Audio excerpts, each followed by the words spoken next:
Hey guys, it's Jen and welcome to our quarterly review for April, May, and June. Hey y'all, editing Amanda here, and I know y'all are probably like, hold up, where is the usual intro? And welcome back to our very bookish channel. My name's Amanda and I run this channel with my friend Jen. And today we're doing our video a little bit different. We wanted to do a quarter two wrap up just like our quarter one wrap up.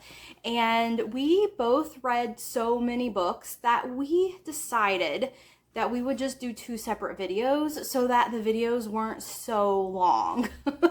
So in this video, Jen is just gonna recap a little bit about her year-to-date progress and let you all know all of the books she read in the second quarter that we did not vlog or she has not talked about. And then I am going to be doing a separate video that we'll be posting after this one that talks about all of the books that I have read in the second quarter that y'all don't know about. Also, I did include timestamps in this video. I always try to include timestamps in our quarterly wrap-up videos or our most anticipated releases videos when we cover a lot of books, because I know y'all probably don't want to sit and watch all of them. There's only probably specific ones you're interested in. So feel free to browse the timestamps and go straight to the books that you want to hear the most about. Or of course, we would love it if you would stick around, watch the whole video, and maybe find some new books, maybe a little bit out of your comfort zone, or a new author you might discover. Who knows what could happen.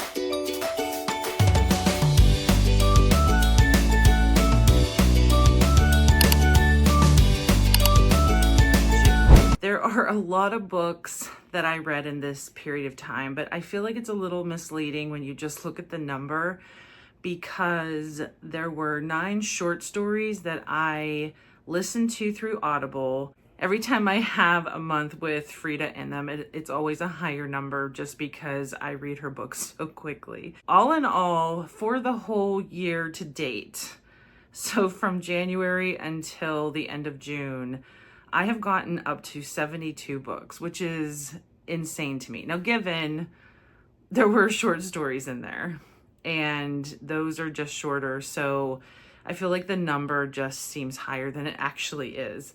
That's also not including, I think there are 4 DNF books that I had this year too, that I didn't get horribly far into those books, so I don't count them, especially because of those reasons. I did just update my goal on Goodreads. I think it's a pretty good chance that I'm gonna get to 100 books this year, so I did change it to 100. I originally I didn't want to count on me getting to 100, but I'm pretty sure even if I have a couple really slow months, I think I'm going to be able to get to 100 for sure. For the 3 months that we are looking at for our quarterly review, I had 44 books. Again, 9 of those were short stories, so it just feels like a lot. During our quarterly overview, we just go over the books that aren't tied to any vlogs or anything that we've talked about the books in videos. So I only have, of the 44, there's only 27 that I'm actually going to go over in this video. That's still a pretty hefty number.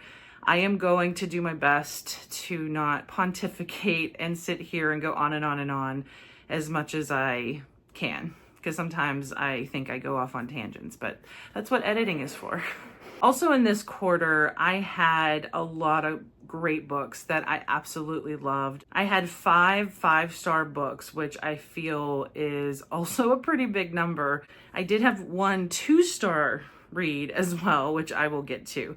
But I am going to start with the 9 short stories just to get them out of the way. So I'm not going to go chronologically through the months and how I read them. I'm just going to start with those 9 short stories. I haven't done a short story since the end of May. I didn't even read any in June just because I feel they just don't do it for me. Even from, as you will see when I go over them, and I know I promised not to pontificate, and here I am going on and on and on. But some of my favorite authors had short stories and that's why I ended up listening to them. And I still end up feeling like it's just not enough is usually what I feel. I always feel like they end too soon, and maybe that's a sign it's a good book, but I just always end up wanting more and they get frustrating for me. And of the short stories though, there was one that I absolutely loved. I think it was one, it might have been two. So let's just get into it. So the first one I want to talk about is by one of my favorite authors. Like I said, I had a lot that were from some of my favorite authors, and this one's Margaret Atwood. It's called Cut and Thirst. And I did end up giving this one 4 stars. I think I'm giving more 4 stars because I love the writing so much. But I also feel that in the story, it didn't feel like it was too short in this case. I feel like it was a well-paced short story that you get enough of the plot and you end up getting, I just feel she's really good at her craft. Some of my complaints about the other short stories I don't feel is true with how she crafts the short story. I feel like she very much sets up, you get enough of the plot and what's going on, and then you don't feel like that you want even more. It's just ending in a good spot. And this one mostly is about vengeance and about friends, and they come together because they want to get revenge on something that happened years ago, which is a very common plot storyline for thrillers. But Margaret Atwood, I love her books so much. It's just hard for me.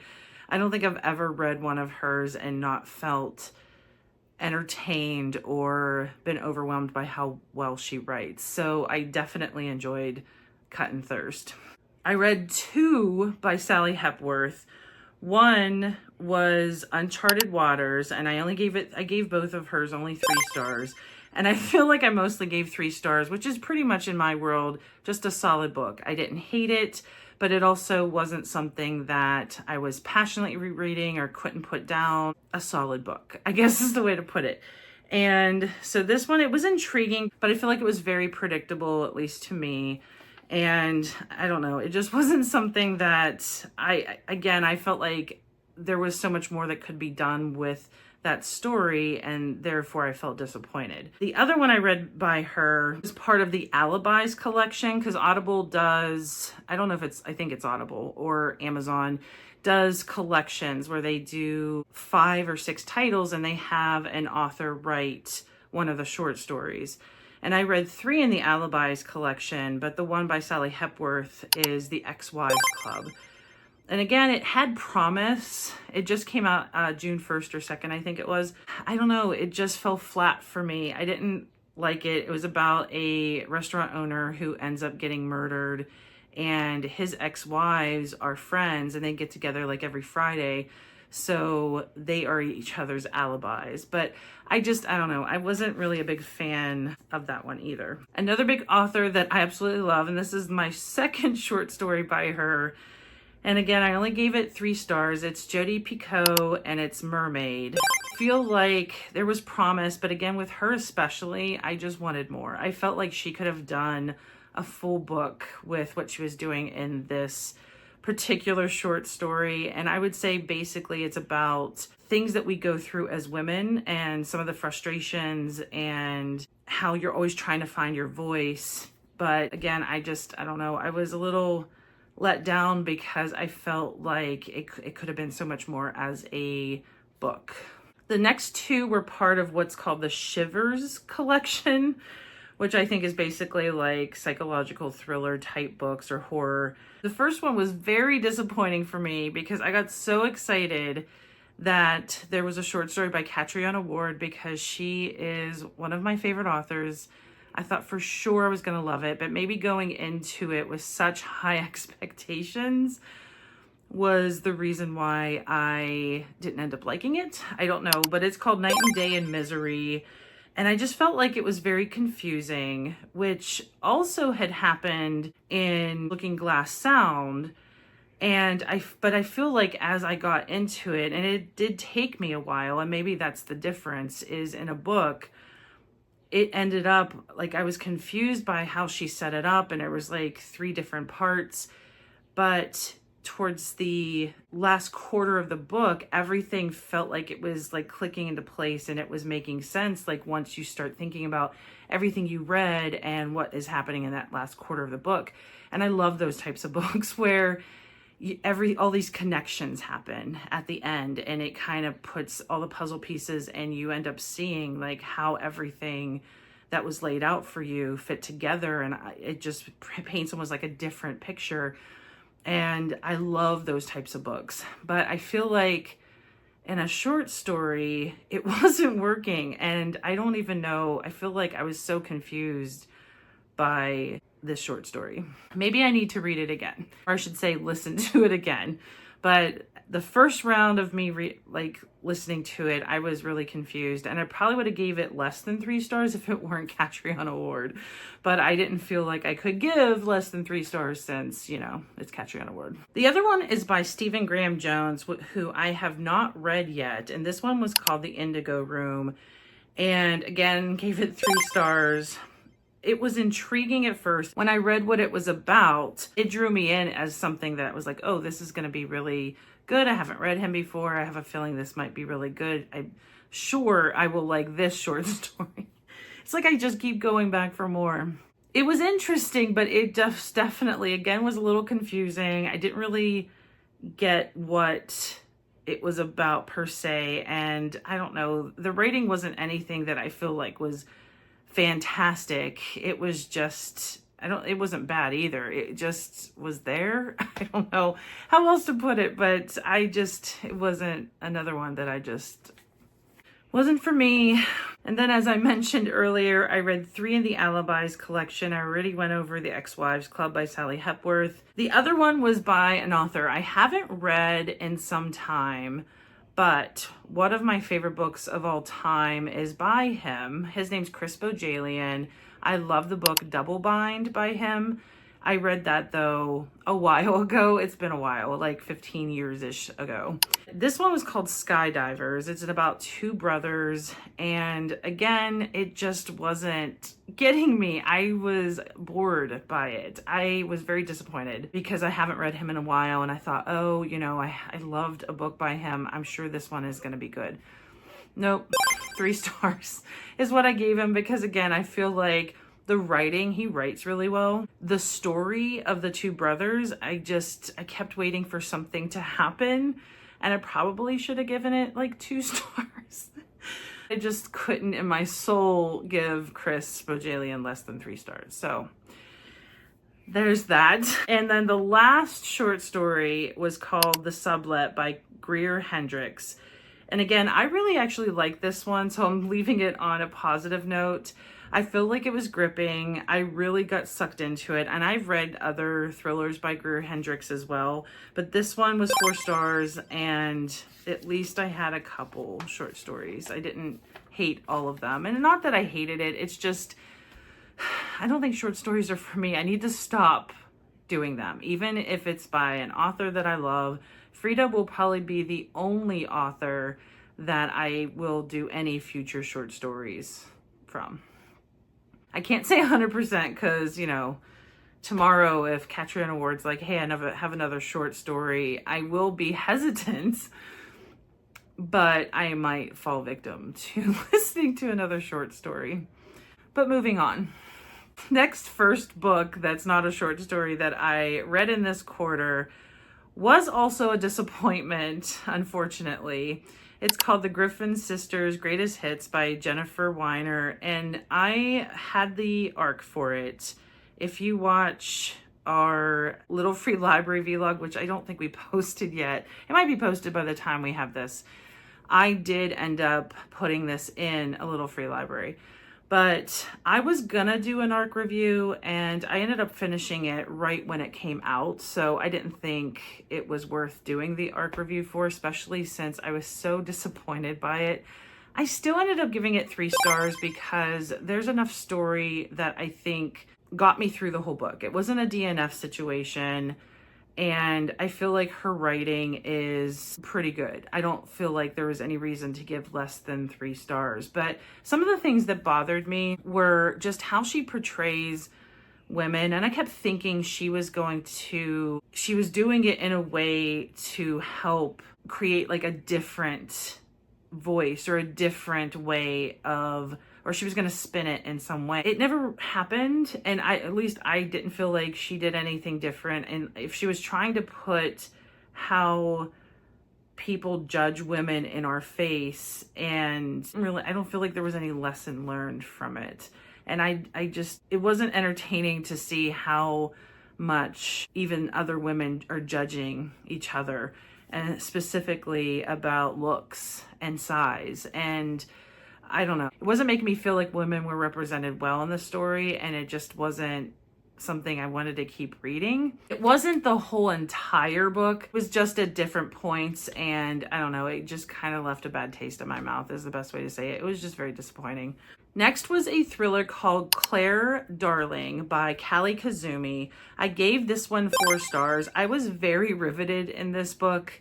And though I feel that the twist was fairly predictable, especially if you read a lot of thrillers, I think after a while, I've said this in other videos, that after a while you end up being able to sometimes guess what is going to happen.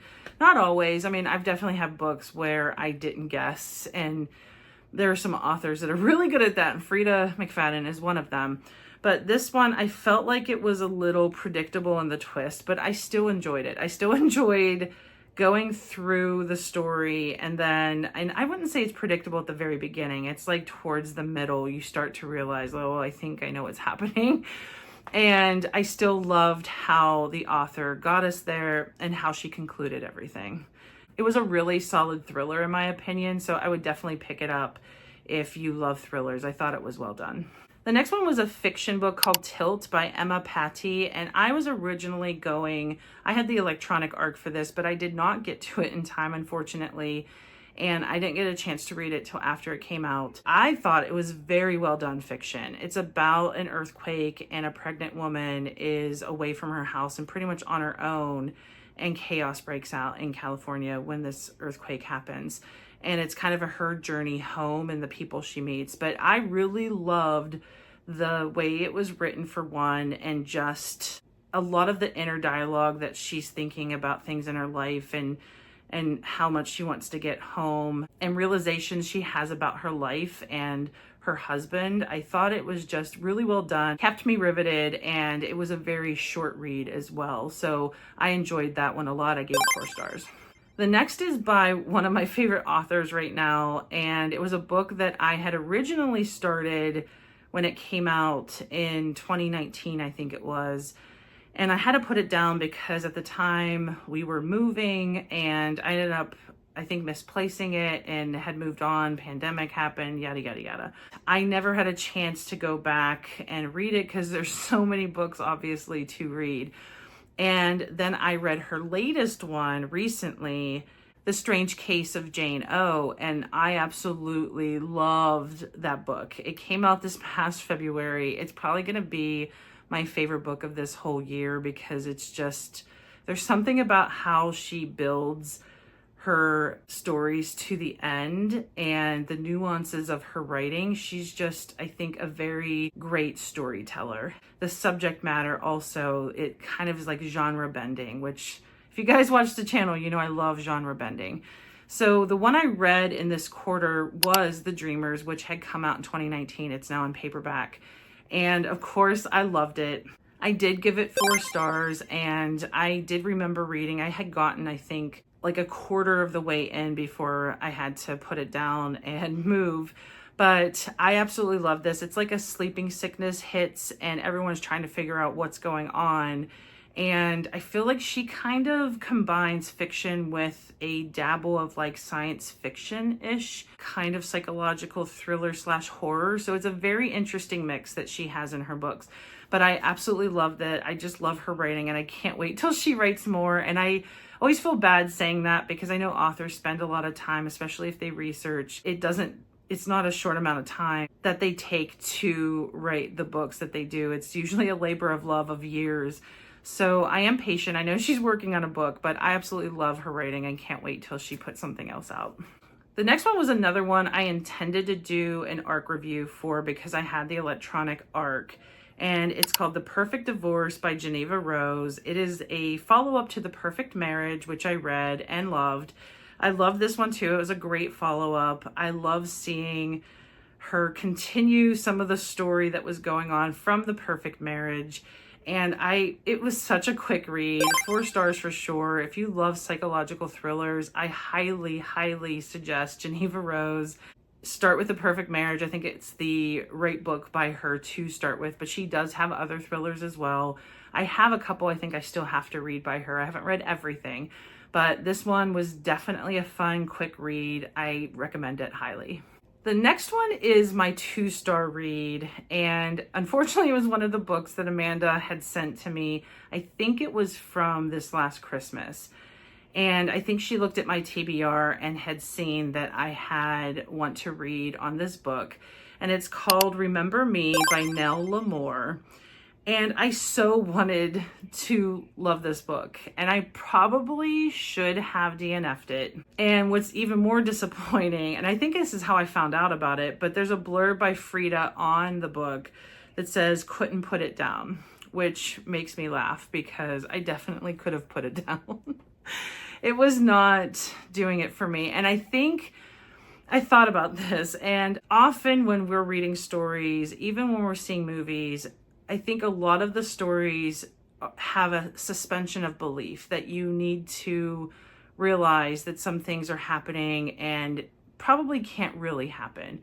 And it's almost like a soap opera type. The problem I had with this book was more of like, would fit in the box of soap opera suspension of belief, you know, evil twin coming back from the dead, etc. I just didn't feel like the writing was great for one, but there's something that happens that is such a suspension of belief. It was bothering me, and I can't say it because it's a pretty big plot point, but it was just bothering me.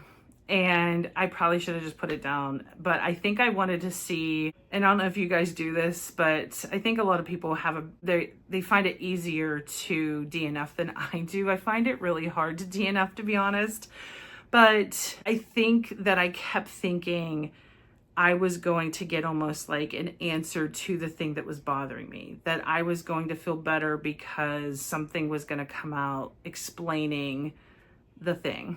And no, it didn't happen. And I had to push myself through it to finish it.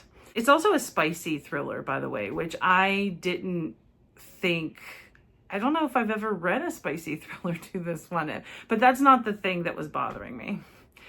Anyway, 2 stars, was not a fan.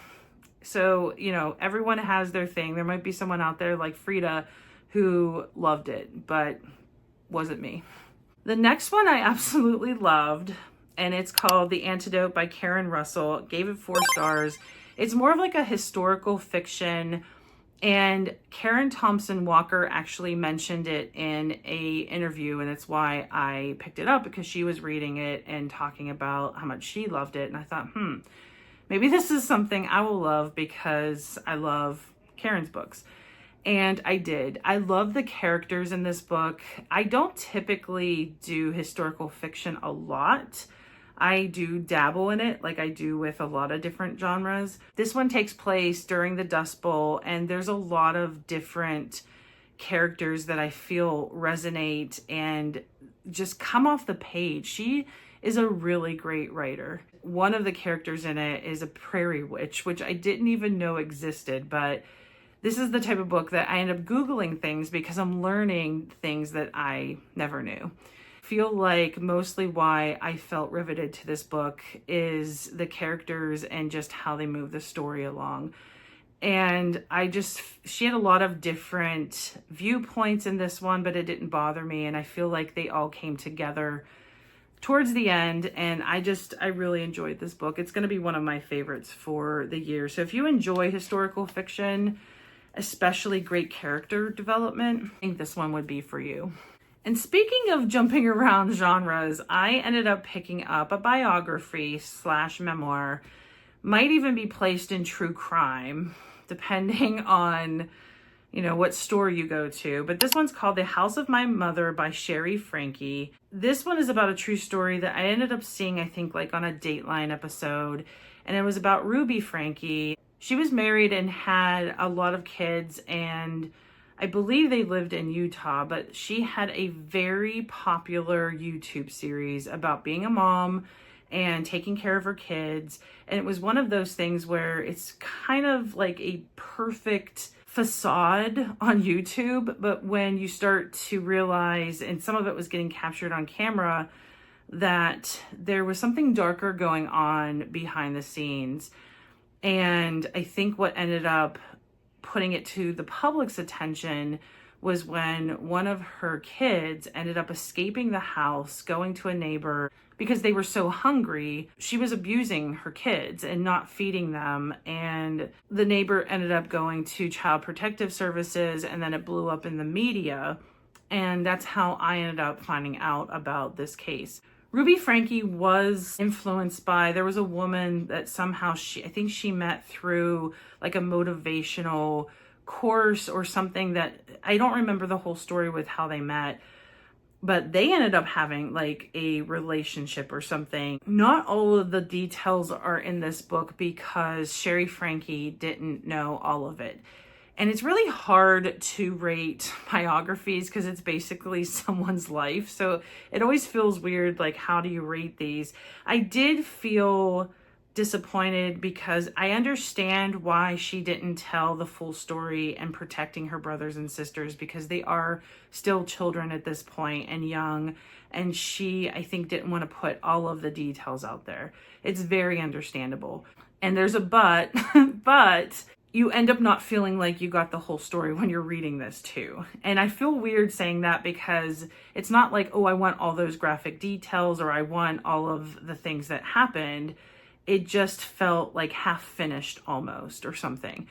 And it doesn't feel right like rating her book because of that. I'm just saying how I felt reading it. I had bought it because I was very curious as to everything that happened, because the times I had either seen an article in the media or watched a Dateline, it was at a point where you only had like a few of the details. So you don't learn all that much more. And there were things that you get told because I didn't know the whole story. I didn't realize Shari Franke also had her own YouTube that she was doing in tandem with her mom. Like, there were just things that I didn't know that you end up learning. I think the most important part of a biography or a memoir is, what did that person end up learning from all the trauma that they go through or all of the challenges in life that they go through.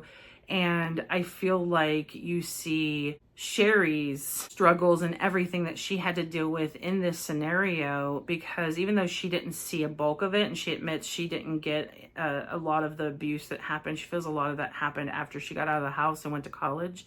I feel like you still end up seeing how much she was affected by this situation and what she's doing to move on from it. And that can be very inspirational to see how someone handles what has been very hard for her. So I do think if you're looking for something that is in the inspiration realm, or something that you want to see someone overcome a really difficult situation, that would be a great book for you. But if you're looking for details and to see everything that happened behind the scenes, I would not say that that's this book.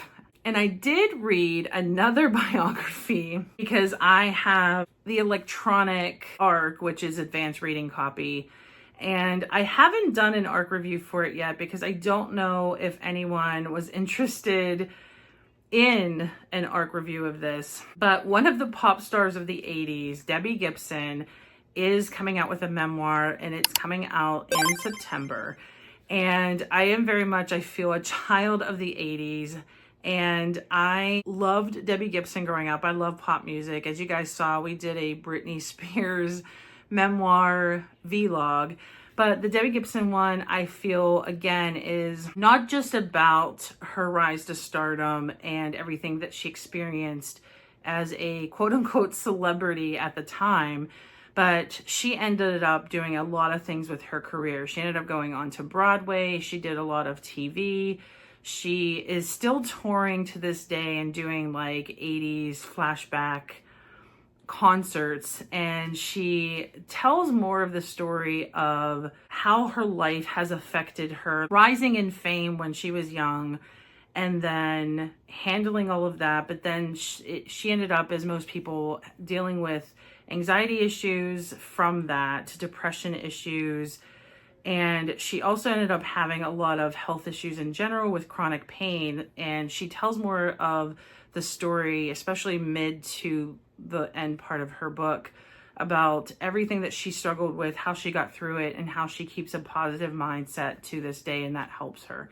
So I very much loved reading her book. And if you guys think I should do an ARC review for her book and I could talk a little bit more about it, just let me know in the comments. Another one of the 5-star books that I absolutely loved in this quarter, I mean, it was such a beautiful book, and it's called Remarkably Bright Creatures by Shelby Van Pelt. I absolutely adored this book, and it's being made into a movie. Sally Field is going to play the character of Tova, and it's told from Tova's point of view, but also it's told by a octopus's viewpoint, who's named Marcellus, and he is an aging octopus, and he's in an aquarium, and I love the places that you see from him. And I did listen to this on audiobook, and the voice for Marcellus is worth the audiobook alone.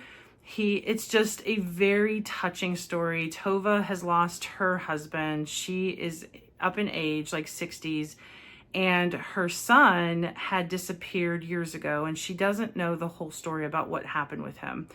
But you end up finding out a lot of things along the way, and it's just very touching. I love this book to pieces. I think everybody should read it. It's just a fantastic work of fiction. And I definitely think you guys, if you do choose to do it, you should do the audio. A quick summer fiction, I should say, because it felt very summery, book that I had read is called Sandwhich by Newman.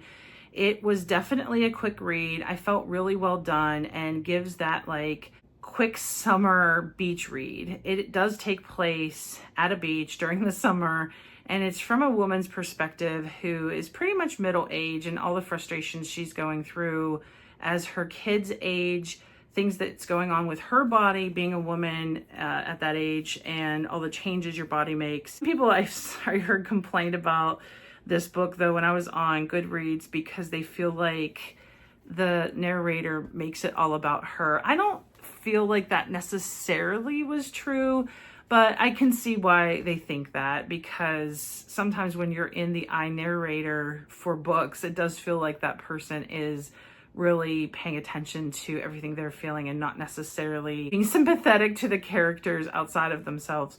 But I did feel like this was a really quick, good read, especially for anyone who loves fiction. I gave it 4 stars and I adored it. The next one was another 5-star read for me, and it makes me laugh because when I had texted Amanda about it, she actually read it and was not as big of a fan about it. She just felt like, I think it was like a 3-star for her. But it's When the Wolf Comes Home by Nat Cassidy. It's the first Nat Cassidy book that I've read, but I definitely want to read more now. My friend Hannah is the one who told me she thought I would really love it and passed it on to me because she had an arc of it. And I think it was hitting at that point because we had been rewatching Stranger Things, and I definitely got like a Stranger Things vibe from this book. That's probably why it hit so much for me, but I loved this book. I couldn't put it down.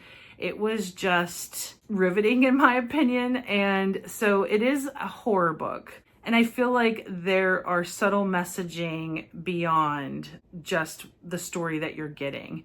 But it's about a woman who finds a lost little boy outside of her apartment, and there's something very nasty coming after them, and they have to escape. The story is about them running away and having to basically confront what is coming after them.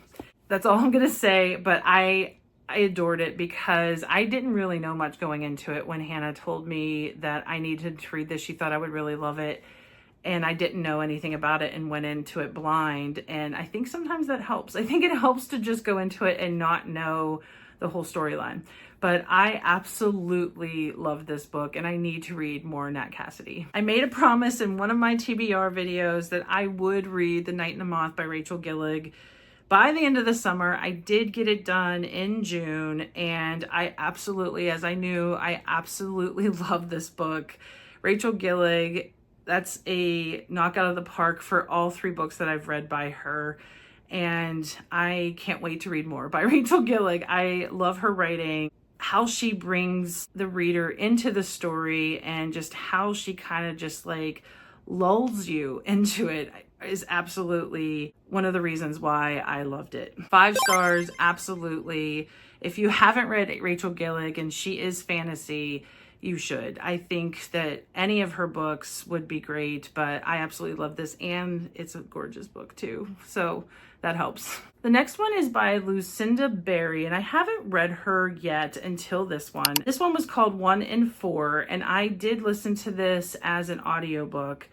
I ended up giving it 3 stars. I feel like I was really riveted in this book at first, and I felt sucked in. I really was like wanting to get to the end because I wanted to know what was happening.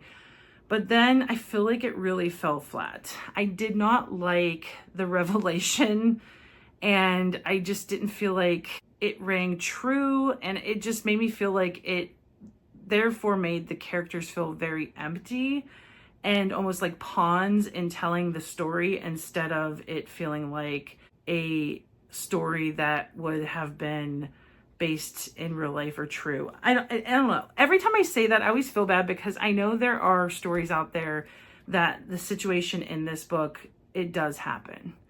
But for some reason, it was just ringing very empty to me, especially after the revelation in 1 in 4, unfortunately. I feel like I would try Lucinda Berry again because I was very riveted at the beginning of the book. It was really just the ending that I lost liking this book, is the only way I can think of saying it. So I don't know. You guys can tell me in the comments, is there another Lucinda Berry I should try? Is there something that might have been better, or did you guys read this and have a different opinion? Let me know. But as of right now, I am willing to try her again. I just wasn't a big fan of this one. We only have 4 more to go. I feel like I've been talking forever. So the next one, I did have a physical arc of this. It's called The Poppy Fields. I did buy one of the pretty editions. I am a fan of Nikki Erlich, who wrote this. She also wrote The Measure. She always has very different, interesting stories. This one, in real life, she was influenced by her grief. And I don't remember who she lost, but there was someone that she was grieving, and she ended up thinking up this story about what I feel is Wizard of Oz meets Eternal Sunshine of the Spotless Mind. So obviously, you guys, I'm sure, know Wizard of Oz, and that's where the poppy fields come up because of the poppy fields in the Wizard of Oz, both the story and the movie. Eternal Sunshine of the Spotless Mind was a movie that came out, I want to say it was in the early 2000s, starring Kate Winslet and Jim Carrey. It's actually one of my favorite movies, but it's about a business that, or a medical practice, I don't know what you want to call it, but they are able to alter your memories and take out something that is upsetting you. And that's basically what's happening. The Poppy Fields is a place in California that is saying that they can put you in a sleeping state and they will be able to take away what you're grieving. Now, there are going to be side effects that you may end up not feeling anything at all emotionally about what you were trying to not feel so depressed about. And there are 4 individuals on their way to California and a dog. So there's your Wizard of Oz theme. And a tornado happens at an airport. They end up having to drive to California. But I just love the way she writes the characters. I think it was a very interesting plot to be writing, and I enjoyed it. So I did give this 4 stars. I think it's something I always love when there's like a different type of story that I'm reading. I love to mix things up like that, but I did very much like this story. The next one is called Audition by Katie Kitamura, and it's fiction. I gave it 4 stars. I really enjoyed the writing. It was an interesting story. And I feel like, again, it was not really genre bending, but it was told in a way that I feel like was just different. And it's hard to talk about because I feel like it would give away points of the story that are basically why I love it for what it is. And you don't know a lot. When I read the description, it just talked about a woman and a young man meet in a restaurant and both don't realize like the connection that they have to each other or something like that. But I really enjoyed this book. I felt like it was different. I know I say that again and again. I love reading books that are a little different, but this one was 4 stars for me. I loved it. The next one I feel like has been going kind of viral. I see it talked a lot about on Goodreads. I see it talked a lot on TikTok, and it's a psychological thriller. I actually read another one by Nelle. I don't know how to pronounce her name. It's Ihli. And this one's called Ask for Andrea. The other one was, I'm forgetting the title, but it was something like Run on Red, I think. And she does pretty much self-publish her books. I did this one on audio because she is still at this stage self-publishing like Frida used to, but she has become so popular. I have a feeling she's going to get a bigger publishing deal with a bigger publisher. So As for Andrea is told, it's like a psychological thriller, but it's told in a way I haven't seen any other book do. And I'm not sure, because the back kind of tells you how you're getting the story, but I'm not sure if I want to say and ruin it here.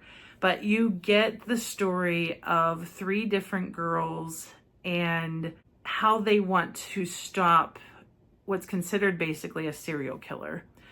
And that's all I'm going to say.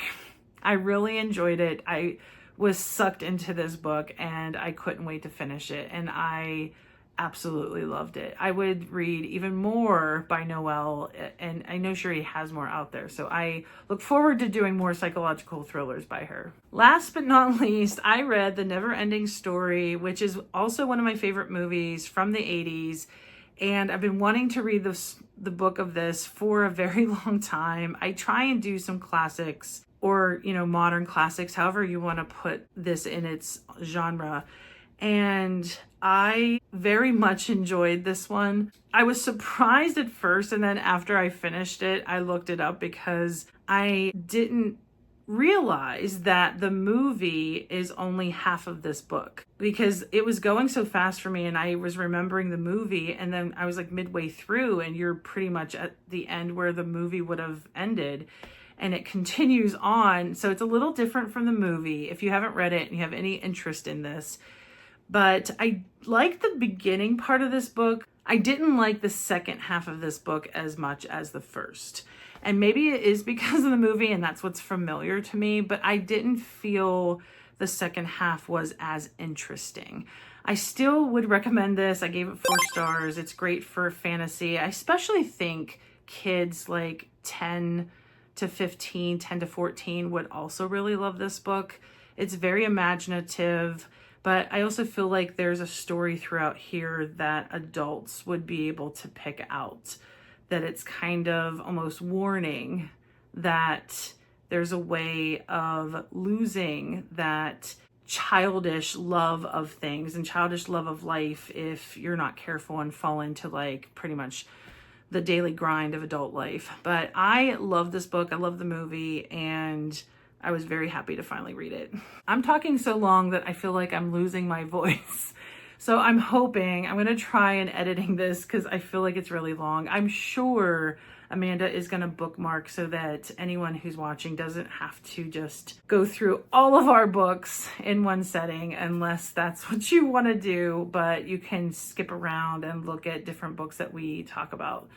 Would love to hear from anyone on any of the books that we read or anything that you think that we would love after seeing everything that we talked about. I can't wait to see what Amanda talks about. I don't always know all the books that she reads, so I feel like when we're going through the editing process, a lot of times it's a fun way to see how each other feel about certain books. So I am always looking forward to seeing what she reads too. One of the reasons why we originally came up with this is because we love books so much, but also between the two of us talking about books and recommending books to each other.